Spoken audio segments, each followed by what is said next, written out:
Counter-Strike Brawl'da qanday yaralgan? Qanday qilib oddiy mod butun dunyoda eng mashhur o'yinga aylandi? 1999-yilda Kanadada yashovchi Mi-Hle ismli dasturchi Half-Life asosida o'zining o'yinini yaratishga kirishdi. U bu loyiha ustida mustaqil ishlagan. Jess Cliff esa unga yordam berdi. U xaritalar yasadi, forum yuritdi va keysdagi mashhur Counter-Terrorists Win ovozi Jessga tegishli.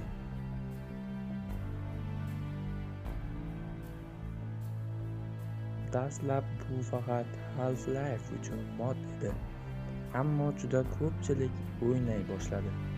Internet klublarda keys portlab ketdi.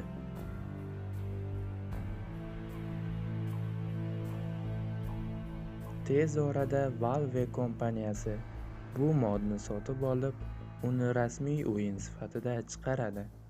Shunday qilib, Keys Brawl'da tug'iladi.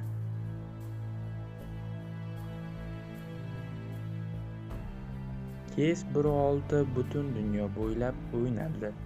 Ayniqsa, Dust 2 xaritasi afsonaga aylandi. Har bir o'yinchi uni eslaydi.